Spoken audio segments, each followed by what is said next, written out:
Kipps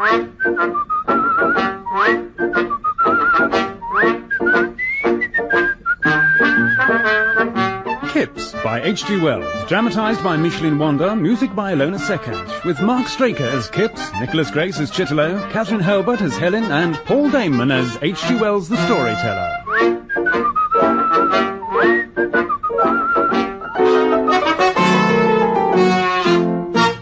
Episode 1, The Making of Kipps. Until he was nearly arrived at manhood, it did not become clear to Arthur Kipps how it was that he had come into the care of an aunt and uncle instead of having a father and mother like other little boys. He had a vague feeling that a certain wistful face that looked out at him from a plush and gilt picture frame was the face of his mother.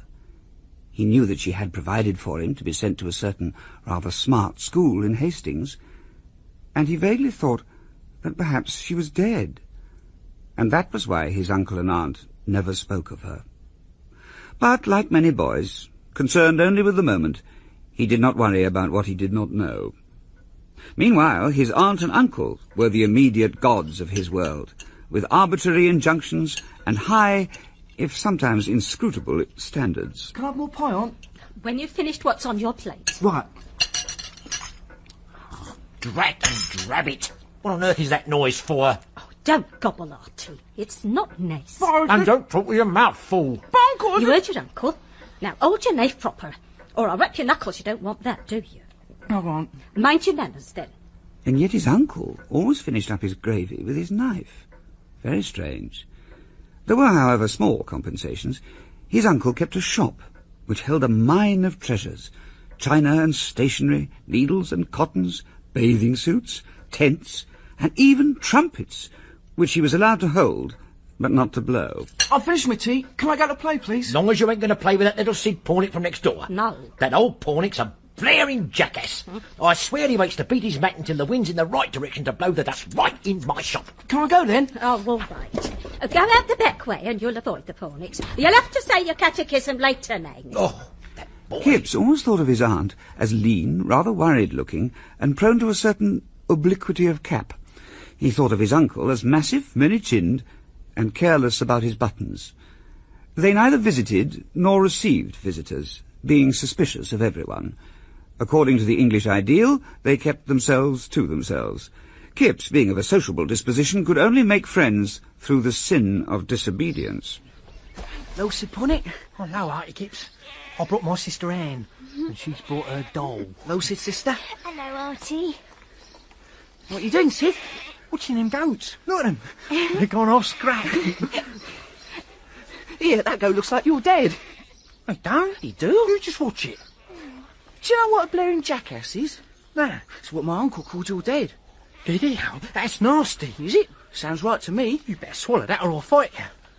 You couldn't fight me. Oh, could we? We one hand tied behind me back. Couldn't? Could. Well then, get your fists up. What do you want to fight for? You keep out of it. Come.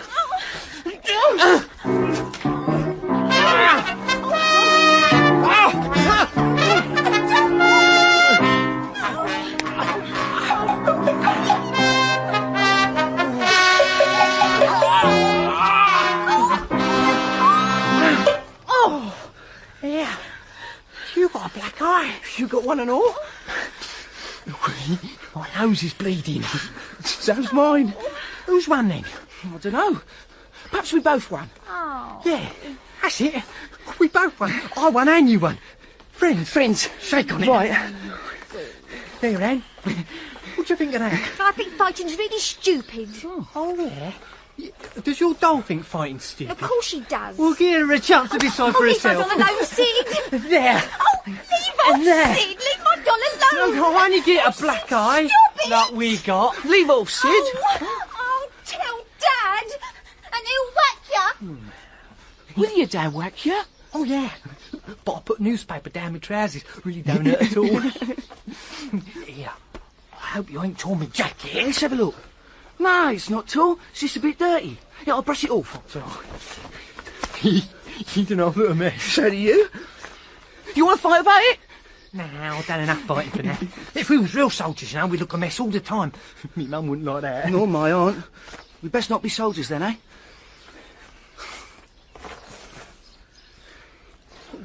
What are we going to do now then, eh? Let's go down on the beach, play smugglers and wanted men. We can go on that old wreck on the sand. Right.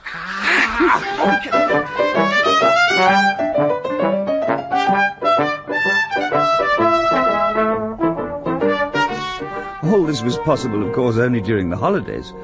During term time, Kipps attended the Cavendish Academy for Young Gentlemen, a middle-class establishment in Hastings, whose principal was a creature of indifferent digestion and temper, and who succeeded in teaching the boys very little indeed, beyond reading aloud from the Bible and learning long passages of obscure poetry. Kipps had to endure dreary walks when the boys marched 2 by 2 in dismal, wet weather. The holidays were very different from school. They were free, they were spacious, and though he never knew it in these words, they had an element of beauty. Aunt's giving me dinner. Cold rice pudding and plums. Oh, yeah, me. Can I have some? Of course. In the memories of his boyhood, these days shone like strips of stained glass window in a dreary waste of scholastic wall. Hey, what's that, Kipps? I don't know. It's the original Huron war cry. How do you know? It's a deadly secret. I'll tell it tonight. 8:30, Trela, in the lane behind the church. 8:30 it is, in the lane behind the church. Tralla? The trala was considered to render this sentence incomprehensible to the uninitiated.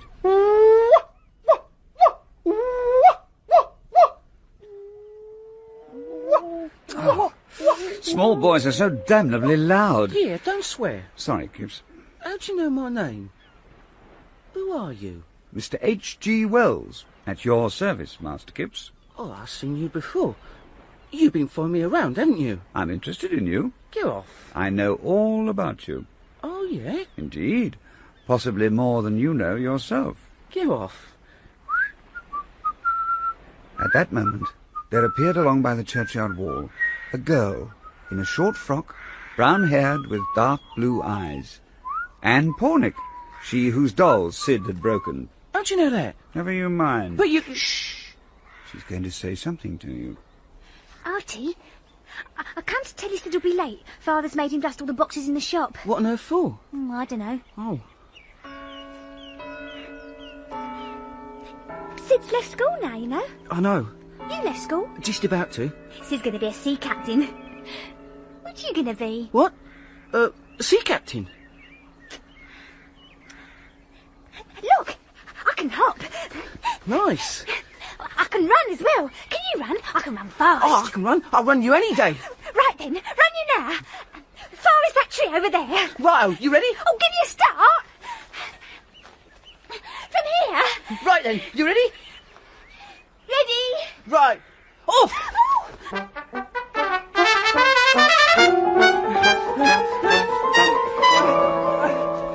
Oh, Ty! Oh, we got here together. I got here first. I'll touch the tree first. Oh, you never. You run it again, then I don't mind. You don't run bad, you know. Well, I suppose you did give me a head start. Hello, Sid. You better look out, young man.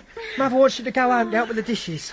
Oh, I better go then. Here, what about the race? I've got to go home. Ta-ta. Oh, You ain't been racing her. it wasn't a proper race. I'll give her a start. Oh, she can't run anyway. She's a girl. As the summer passed, Kipps found himself thinking more and more of Anne. You left school?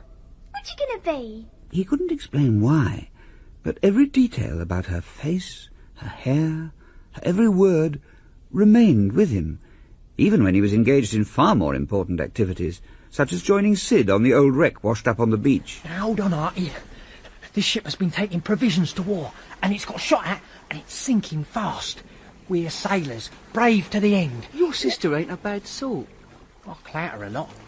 Oh, yeah, doesn't it stink rotten? Must have been the wheat the ship was carrying. Yeah. Watch out, yeah? Pirates. There, on the horizon.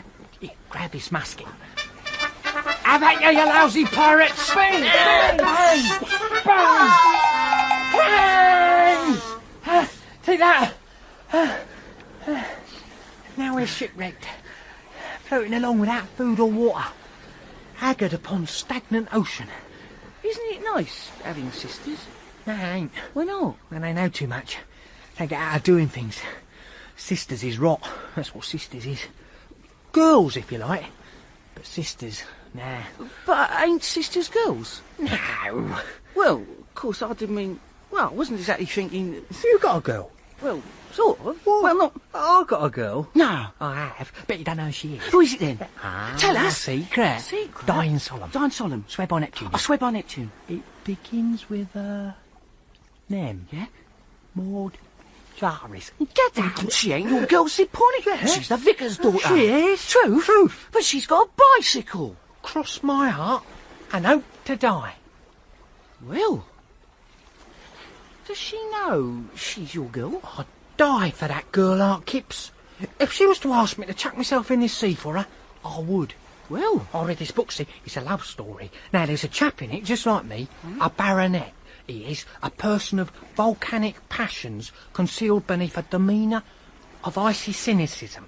Have you noticed how I have a habit of gritting my teeth? Can't say I have. Well, I have. And so does he. I'd like to have a girl. Just to talk to her and that. Well, I'm getting hungry. Got any rice pudding left? No, we finished it all. No, I'm off for me tea. What about us being shipwrecked? We've been rescued. Come. As he and Sid walked home, Kipps thought how he would like to live happily in a wrecked ship with Anne, and run races, and eat chocolates and fried sprats. See you later, Artie. Bye. As Kipps passed the church, there was Anne herself, her hair dark against the vast masses of flaming crimson flowers.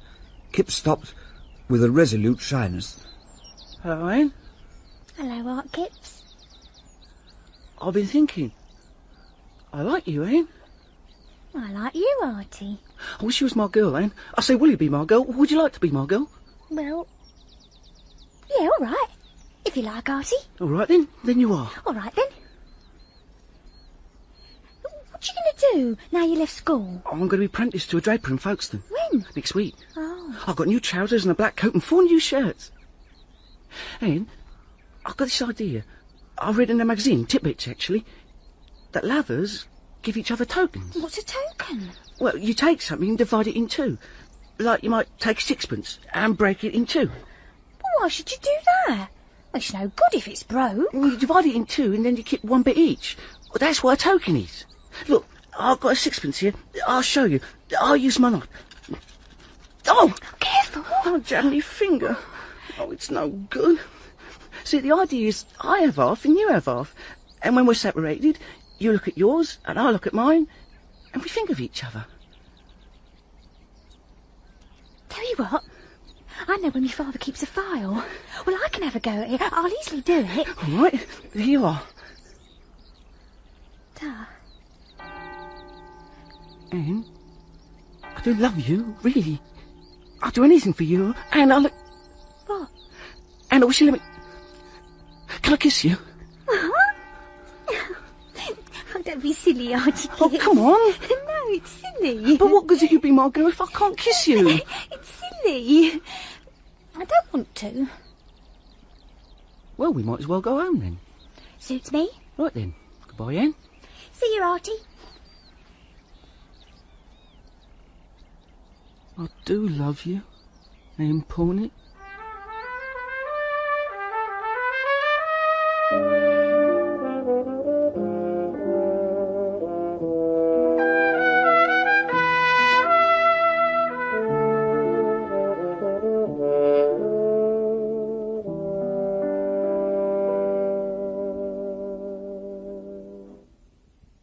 Then came a time during which Anne was altogether inaccessible. Kipps saw her on Sunday, but she pretended not to see him, because her mother was with her. As the days went by, he began to believe she had given him up forever. He became feverishly anxious to see her, but still she was hidden. Then came the day he was to leave for Folkestone, in his new suit and bowler. With his uncle and aunt, he went to board the horse-bus. He was desperate at the thought he might not see Anne again. There's your sandwiches, Aunt. Oh, look after yourself. Bye, lad. See you do as you're told. Right then, all aboard. We're off. Goodbye, Uncle. On. Hey! Oh. Wait a minute! Artie! I got... No!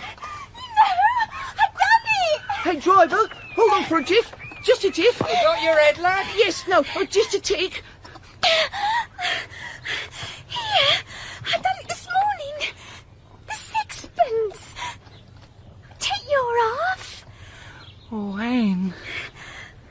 I'll keep the other half. Hurry up, lad. We haven't got all day. Look after it, Artie. I will. Don't forget me, Anne. Right then, off we go. Get up there.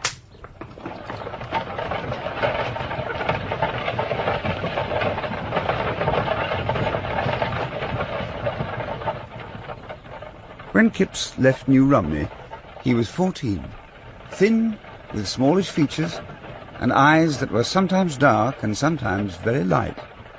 He was by nature confused in his mind and retreating in his manners. Inexorable fate had appointed him to serve his country in commerce. Dear, what you going on about? You being apprenticed to a draper. Why did you say so? Why'd you use all them long words? It's my style. You still going to be following me around? I expect so. I shan't get in your way. 2 yards of right cambric. 45 hooks and eyes. No trouble, I assure you. 5 yards of button muslin. What can I have the pleasure? Your change, madam. No trouble, I assure you. The indentures that bound Kipps to Mr. Shalford of Folkestone were antique and complex. They forbade Kipps to dice and game. They made him over, body and soul, for 7 long years to his new employer, Mr. Shalford. In return for which, Mr. Kipps, I shall teach you the whole heart and mystery of the drapery trade. Thank you, Mr. Shalford, sir. We expect you to work, you know, and we expect you to study our interests. Our system here is the best system you could have. I made it, and I ought to know. I began at the very bottom of the ladder when I was 14, and there isn't a step in it I don't know. Now, this is Mr. Carshot. He will give you the cards of rules and times. Hello, lad. Sir? You're to do whatever Mr. Carshot tells you. Here's a blotting pad and ink pot for you to carry. Oh, don't fumble. Come along now. Gloves and ribbons, baby linens, here. This is Buggins. Day, Kipps, sir. You're to do whatever Mr. Buggins tells you. See, don't fumble, Buggins. Sir. Now, here is the overhead change carrier. I can tell you exactly how many minutes per year are saved by this change carrier. Pounds, you take my word for it. System and efficiency. Efficiency and system. Yes. Now, this here's the door to the yard, locked after 10:30 by order. Edwin Shalford. See? Says so on that sign there. Mr. Shalford always wrote by order, though it conveyed no earthly meaning to him.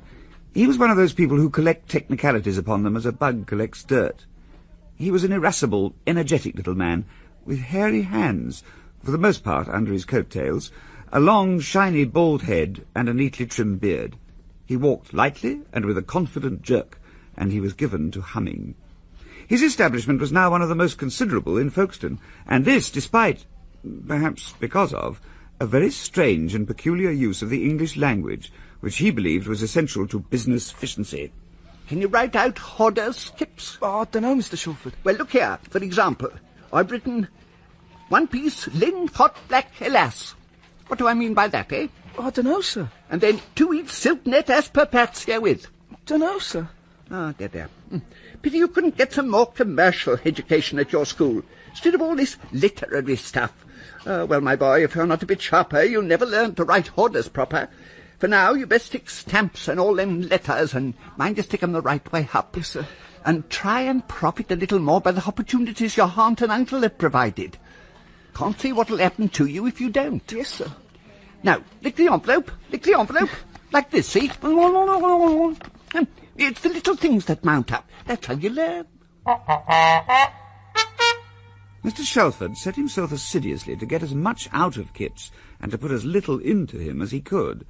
What he put into Kipps was chiefly bread and margarine, infusions of tea and chicory dust, colonial meat by contract at 3 a pound, potatoes by the sack and watered beer. Repeat after me. What can I have the pleasure? What can I have the pleasure? No trouble, I assure you. No trouble, I assure you. You shall learn to block and fold and measure material of all sorts, and to lift your hat from your head when you pass me in the street.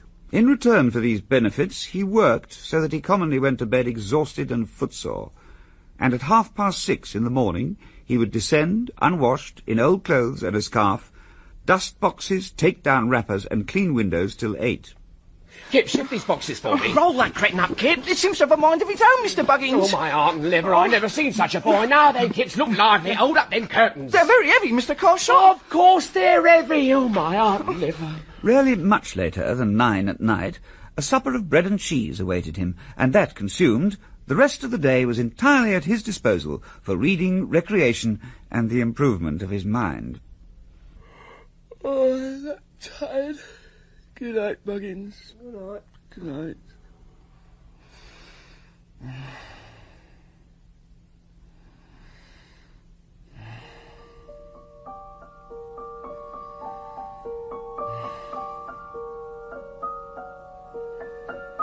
My heart and liver, come along, Kips, and your stock take. Hurry up, Kipps, bring the ticket from the ink pot. You make my toothache, Kipps. You got no more system in you than a bad potato. Where's that damn ink? By your foot, sir. By my...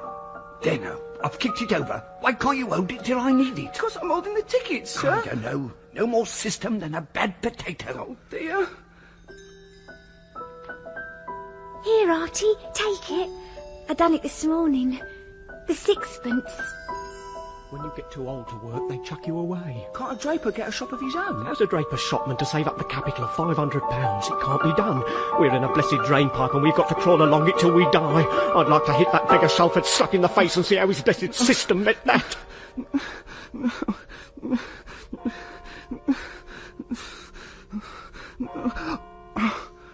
Oh, my feet are that sore. Have I got to stay here till my day's end? No adventures, no glory, no change, no freedom? What are you going to do about it, Kipps? I'll run away to sea, Mr. Wells. Oh, yes? I'll set fire to the Emporium. I'll drown myself. No, you won't. Not you. Well, here, what time is it? Oh, Lord, I'll be late putting the shutters up. It's all your fault, keeping me here, chatting. And Kipps consoled himself with the thought that it would soon be Christmas, and he would be home and see Anne, and by hook or by crook, he would kiss her. Then everything would be perfect, and he would be perfectly happy. But Anne, too, had happened on evil things. More tea, Artie. Ta, Aunt, and another bit of steak and kidney, please. Help yourself, dear. Ta. Then I think I'll go for a walk, visit an old friend.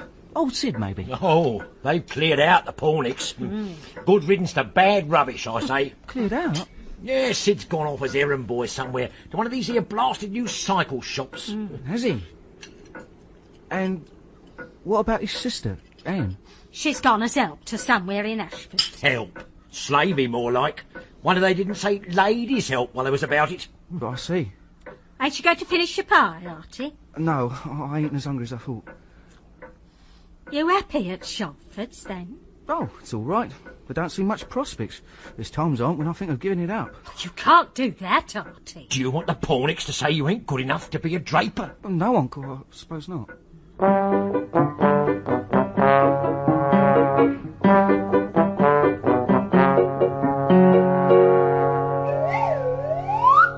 Four years passed, and Kipps cleaned windows no longer. He was serving customers and taking goods out on approval.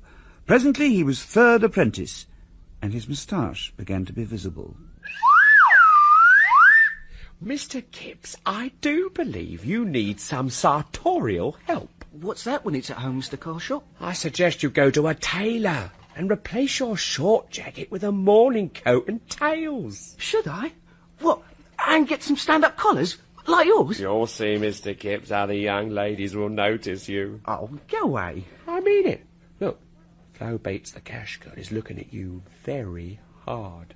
Morning, Mr. Kipps. My, you do look smart. See? What a nice boy you are.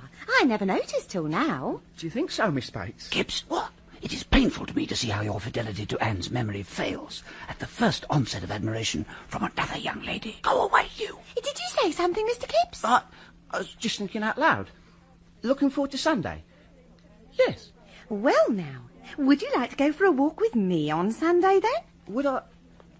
Well, I don't mind if I do. Oh, I can see you're a gentleman. I hope you've got some gloves. Gentlemen should wear, or at least carry, gloves. And you know that a gentleman always walks outside a lady on the pavement? Oh, yes. Yes. I know all that. Kipps took to these new interests with a quite natural zeal. Before 2 years were out, he had been engaged 6 times, a series of events which were taken very lightly by all concerned. He learned also to conduct conversations in a light and modern style, at least that was how Flo Bates described them, a style which gave both parties a strong sensation of being deeply meaningful.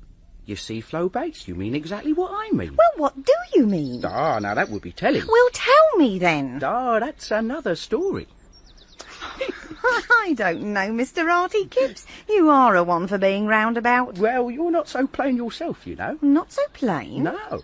Are you saying that I'm roundabout? I wouldn't dare. You're quite slim. Oh. And you ain't plain at all. You're pretty. There. Oh, get out. No, really.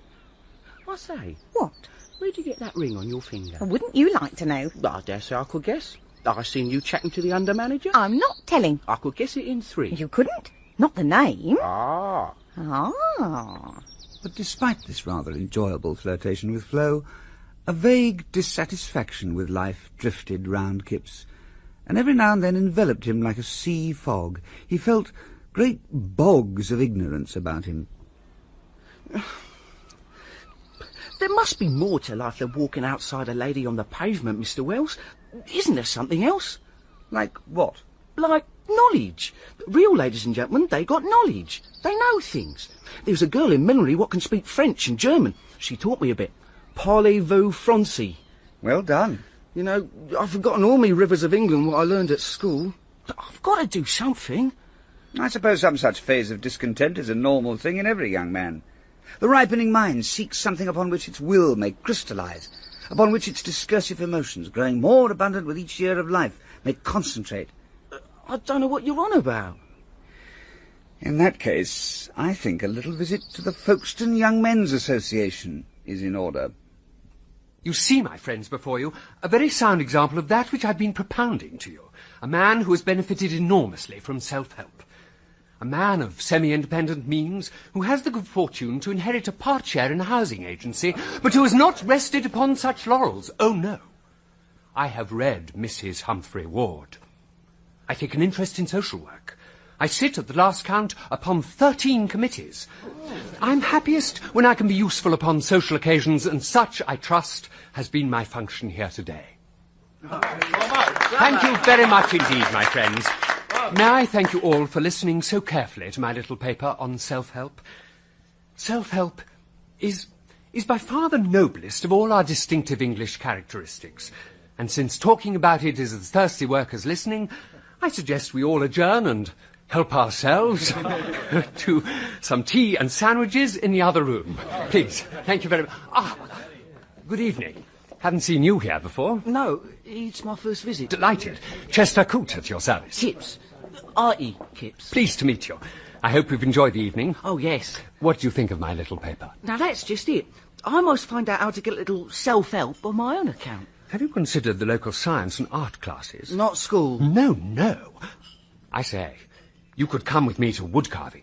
Wood carving? Oh, I fancy the sound of that. It's taught by a lady called Miss Walshingham. Wood carving taught by a girl? That's a bit rum. She's all right, my dear fellow. She matriculated at London University, and she can do marvellous things with bits of wood. In no time, Mr. Chester Coote, who took a great interest in social work and lived with his sister, had taken Kipps under his wing and had begun to introduce him to higher things.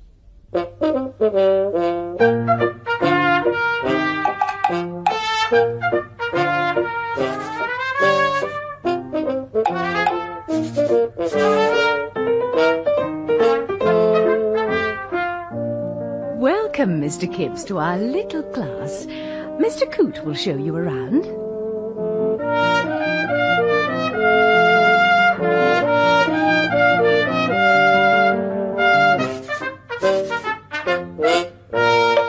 Miss Walshingham had a pale, intellectual face, dark grey eyes, and black hair which she wore over her forehead in an original, striking way that she had adapted from a picture by Rossetti in the South Kensington Museum.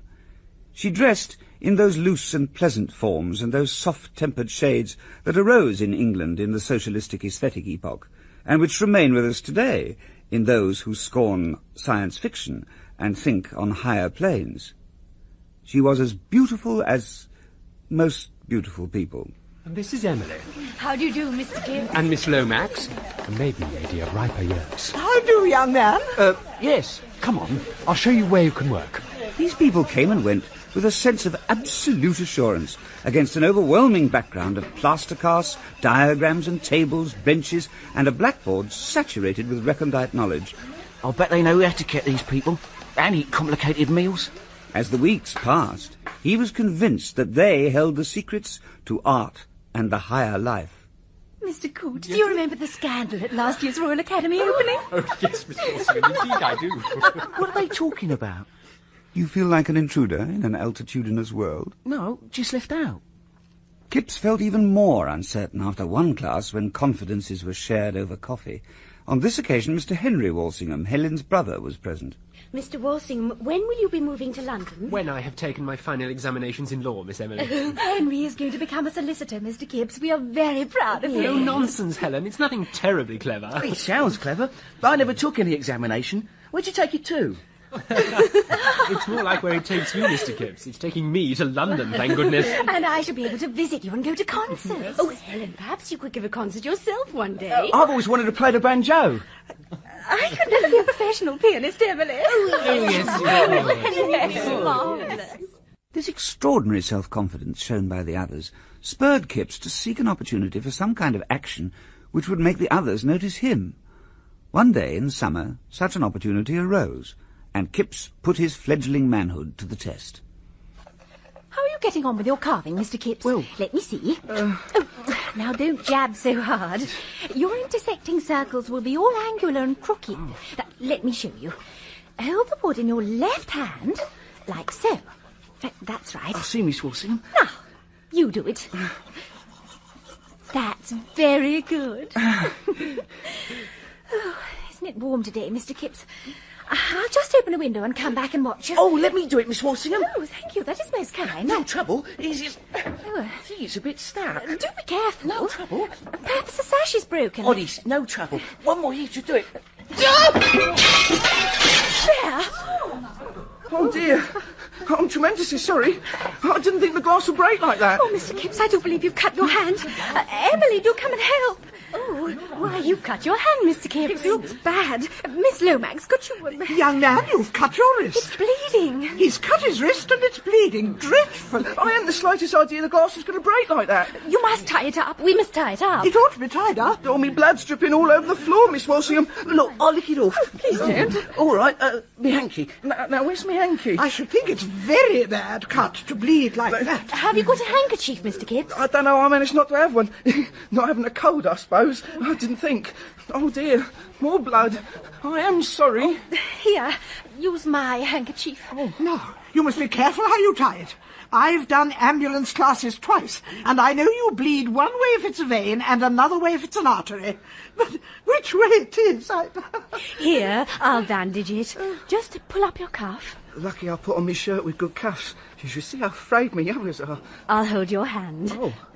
Not hurting you, am I? Not a bit. Oh, we're not experts, I'm afraid. Oh, you're taking a lot of trouble. I'm sorry about the window. Look, I can't think what I was doing. Of course, it isn't so much the cut at the time, it's the poisoning afterwards. I'll pay for the window. Oh, the bleeding should stop soon. It's nothing, really. Could you put your finger on the knot, please, Helen? Oh, of course. How do you feel now, Mr. Kipps? Fine. I knew someone once whose arm was mortified and had to be sawn off. Sawn off? Sawn right off. There. That should do. It's not too tight. Not a bit. You should have washed the wound first. Oh, well, If there's nothing more I can do, I'll return to my carving. Come along, Emily. I'm afraid you won't be able to do much more tonight, Mr. Kipps. I'll try. I don't want to waste any time. The fellow like me hasn't much time to spare. Well, call on me if you need any help. I will, Miss Walshingham. He's got ever such an interesting face, Helen.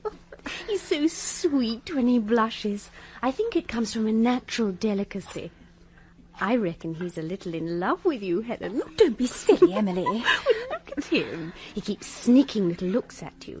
He simply adores you. He would abandon himself absolutely upon your altar.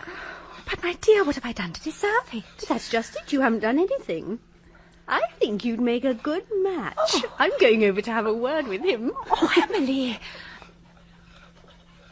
How's the bandage, Mr. Kipps? Oh, fine. You did a good job.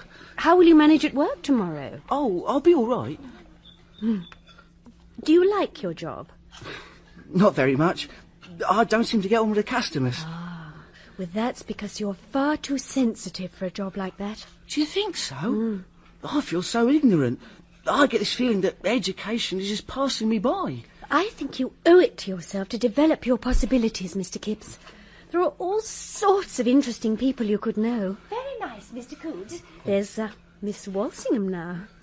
Isn't Helen the most lovely person in the world? Well, look at her. Oh, yes. Yes. I think she's lovely too. I really do. What are you going to do in the summer? Oh, well, I thought I could improve myself by reading. The trouble is, I ain't got no books. Oh, you could get books from the public library. Could I really? Oh, Henry, how nice of you to come and collect me. Well, Mr. Kipps, that's it. End of class. Well, everyone, thank you all very much. I shall hope to see you all again in the autumn. You certainly will. Mr. Kipps, shall you stay in Folkestone through the summer? Oh, yes, yes. And I do hope you will come back to the class. Your work is very promising. Oh, I will. I certainly will. You may count on that. Miss Walshingham, I'll do anything. Helen! Goodbye then, Mr. Kipps. Goodbye. Good class, Helen? Very stimulating, yes. We had the most extraordinary drama, Mr. Walshingham. Oh, yes. One of the students cut himself. I have always thought wood carving to be a dangerous sort of occupation. Perhaps you should give it up, Helen. No, it wasn't in the course of the carving. He was being helpful, opening a window for me. Deuced careless, then. Just an accident. It could have happened to anyone. Wouldn't have happened to me. When I open a window, I open a window. There was lots of blood, wasn't there, Helen? Yes, pints. Oh, do stop. I'm not fond of blood. It took us minutes to stop the bleeding. Like a fleet of Florence Nightingales we were. Who is this fellow who has merited so much undeserved attention? He's a draper. Rather young and rather sweet on Helen. What? Don't be cruel, Emily. I'm not cruel, merely factual. He likes you, and you like him. Is this true? Is this true? Oh, Henry, don't sound like a heavy-handed elder brother. The sooner I pass my examinations and start practising as a proper solicitor, the better. You should be in London, Helen, not stuck away in some silly provincial nowhere with drapers winking at you. Only one draper so far, Henry. Oh, Helen, you shan't move to London. We couldn't manage without you. I don't plan to stay here forever, you know. But it may be years before our fortunes change. Till then, Mother and I will continue with our little lives, while Henry makes our fortune in London. Without the prospect of his weekly woodcarving class, the summer seemed very bleak indeed to Kipps. The visits home to his aunt and uncle on his half-holidays also held little delight, since Anne was not there. Perhaps it was something about the bright sunny weather, but discontent, given voice at mealtimes, seemed rife at Shalford's. More ham, Mr. Kipps. Flo. Wouldn't mind walking round the sun today. Take the day off, Carshot. I dare you. Oh, and lose my place, no fear. But I tell you, I ain't going to stay here all my life, oh no. What you gonna do then? Going to politics. How about you, Kipps? I want to be a Norther. See, what I think is, these writers can bridge the classes. I mean, they're low, but they can climb to where they'll tip butlers, almost like gentlefolk. These here writers are all failed something else. Dickens was a labourer of blacking. And Thackeray was an artist who couldn't sell a drawing. Samuel Johnson walked to London without any boots. Why on earth did he do that? His feet must have killed him. Pride. He threw away his only pair of shoes out of pride. It's luck with these writers. They just happen to hit on something that catches on, and there you are. Nice easy life they have of it, though. Write for an hour or so and done for the day. There's more work in it than you think, I bet. I think they copy from each other a good deal. Yeah, they get the pictures everywhere, just like royalty. Mr. Kipps! Oh, Lord! Mr. Kipps! Yes, Mr. Shalford? Mr. Kipps, some of your tickets have been placed upside down in the window. Oh, go and change them, sir. Make sure you do. Oh, God. Look sharp! Yes, Mr. Shalford. If I had a penny, I'm blessed if I wouldn't go and chuck myself off the end of the pier. A penny? It's tuppence to go on the pier. Oh, hush. I'd best go and do them tickets. I shall go for a walk tonight after work. At least it don't get dark till late.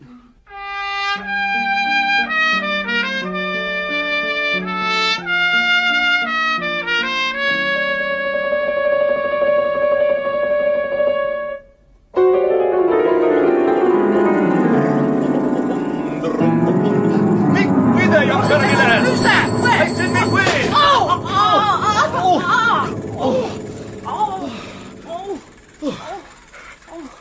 Are you at all hurt, matey? Was that you just hit me? Well, not me exactly. It's these handles, you know. They're too low. And when I go to turn, if I don't remember, why, biff, and I'm into something. Oh, bicycle. Well, you give me a right oneer. Oh, me leg. Oh, these little hills in Folkestone are a fair treat. I was backpedaling for all I was worth.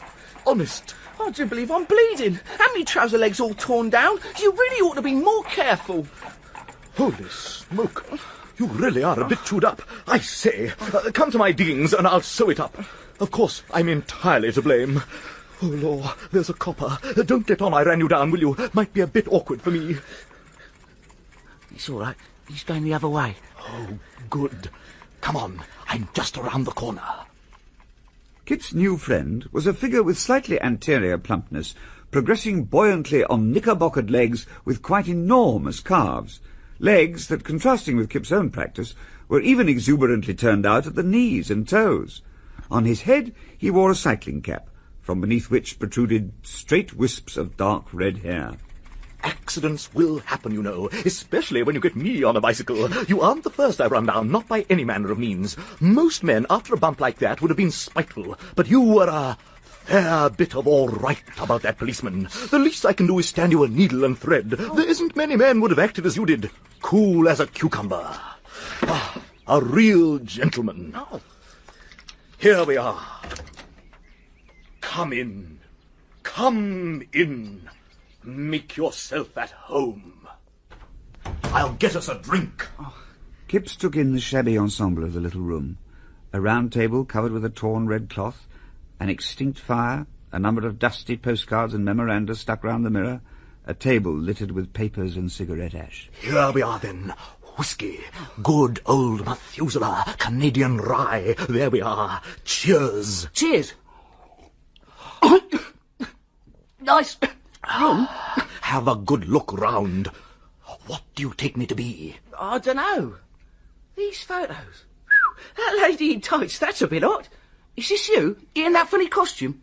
You an actor? Getting warm. Here, read this letter. Dear Mr. Chitterlow, if we'll send the play you spoke of... I can't read the rest. I don't know. What's on them papers? Writing, lots of writing. Those are manuscripts, my dear fellow. Have some more whiskey. Oh, Here. Oh, tar very much. The truth is, I'm a playwright. Well, I never. Of course, I've been everywhere and done everything, practically. I'm an actor, too, of course. I've acted abroad, you know, had my name in reviews. Why, I can remember the time I was getting $30 or $40 a week. Really? In America, that was. I've been around the entire civilized world, come to that. You write plays? Well, of course, I'm not quite up to the standard of Shakespeare or Ibsen. I have to be truthful about my talent. A real writer, chappie. You know, it's curious how one runs up against people out bicycling.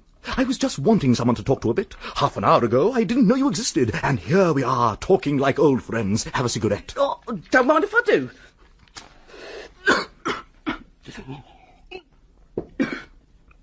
This old Methuselah's going into my stomach like a burning torch. Lovely, isn't it?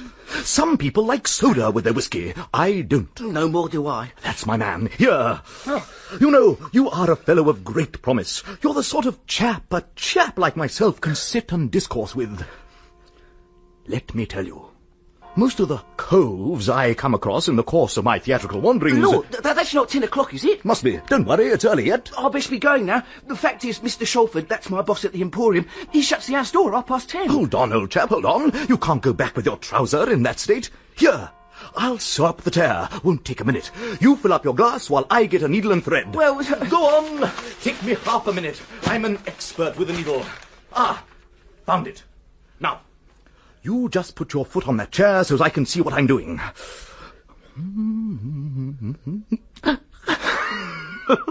Oh, my heavens! Wouldn't this just make a bit of business in a farcical comedy? Actually, it reminds me of the first scene I've written in a little play of mine. This'll make you laugh. It's a man, wait for it, a man with a live beetle down the back of his neck, trying to seem at ease in a room full of people. Yes, it sounds good. Oh, sorry, old chap. Oh, it makes me shake just thinking of it. It's a killer, that scene, I tell you. Sounds damn fine, Chitterlow. Damn fine. May I say, in all frankness, that I have never met a finer intelligence than yours. Stronger there might be. That I couldn't say with certainty yet, seeing how little, after all, we have seen of each other. But a finer, why, never.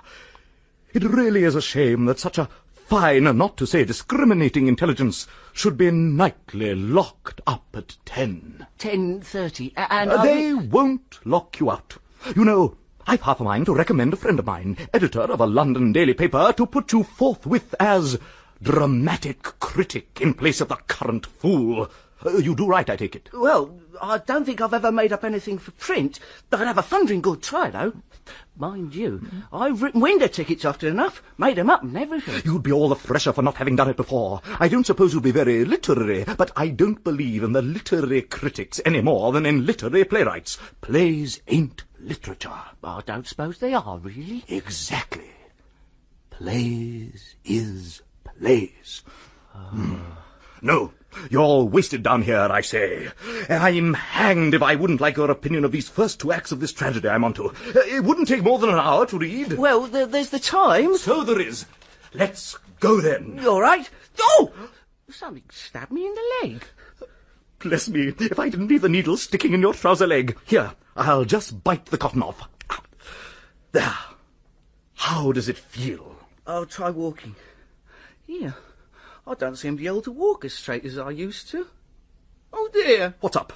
It's too late. I've been locked out. What am I going to do now? You can't go and lock him up now, can you? You'd better try and sneak in the morning with the cat. No point worrying. Here, have a nightcap. Come to that. I don't care if I am locked out. That's the spirit. Drink up. Cheers. Cheers. Here. I don't feel very well. Here. Oh.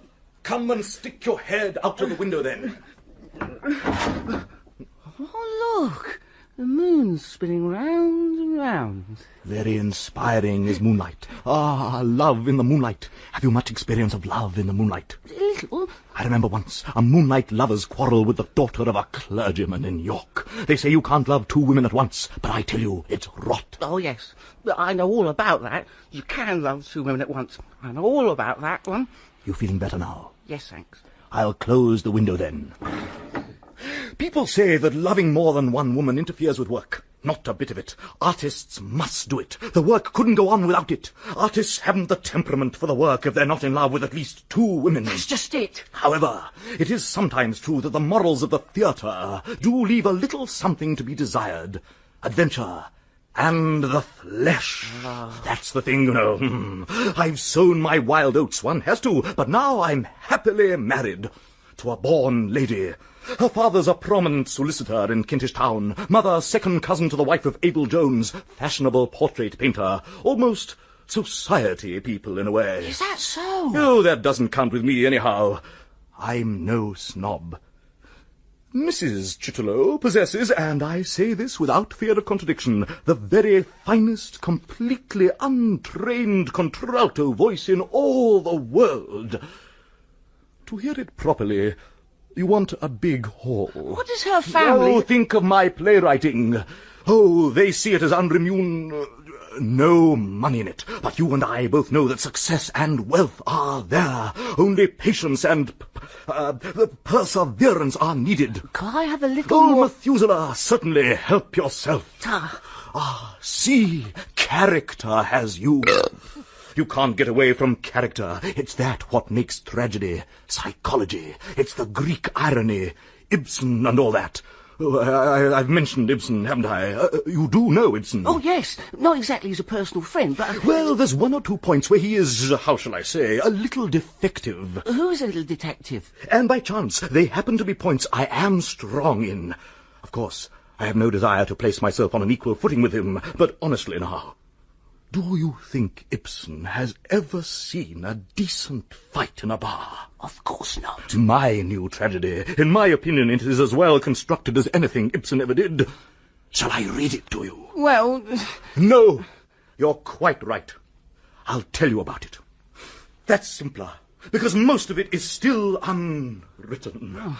It's a complicated plot, all about a nobleman who's seen everything and done everything, and knows all about...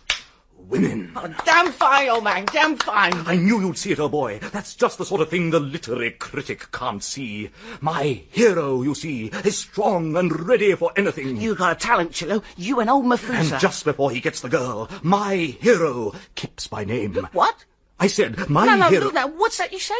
This chap, Kipps, I'm telling you about. What Kipps? You're telling who about? I just told you. Tell me what? The chap in my play. The man who kisses the girl. I never kissed a girl.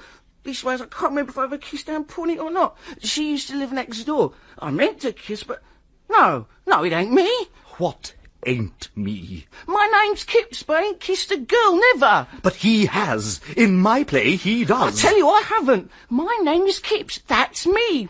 Look here, Chitterlow, you got no business putting my name into your play. You mustn't do things like that. You lose my job straight away. I haven't got your name, old chap. I get my names from all sources, like William Shakespeare did. Mostly I get my names out of the newspapers. I got your name out of a newspaper. My name ain't in no newspaper. It's on me. No, you're missing the point. Look, I'll find it. It's here somewhere. Must be somewhere. I swear. Look, Chitterlow, I'm already in enough trouble for stopping out all night without my name put in place. Mr. Salt will make a devil of a fuss, and Anne's gone off to be a help. I shan't see Miss Walshingham for... Oh, dear. Look here, my good fellow. You've probably drunk a little too much. I'm not drunk. You can sleep on the sofa. Got no springs, but you won't notice that, I dare say. Have a little shut-eye and stop talking rot. I'm not talking rot. Oh, can't listen to no more. Help yourself to the sofa. Good night, old chap. Oh, bother. Good night, I suppose. And so the two friends parted. Chitterlow to retreat to his slumber in bed, punctuated by delicate if somewhat noisy exhalations. Kipps to sample that rare treat, a sofa without springs, and to ponder in a rather hazy fashion whether his conduct of the night would lead him into unimagined troubles.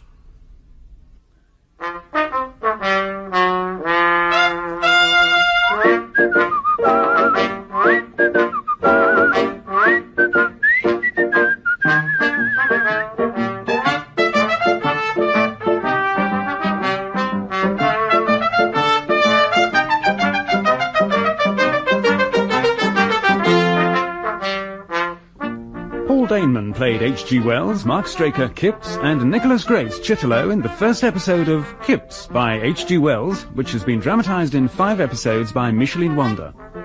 Helen, Kathryn Hurlbutt, Emily, Rosalind Ayres, Kipps' uncle, John Hollis, his aunt, Jane Wenham, Sid, Michael Jenner, Anne, Moira Leslie.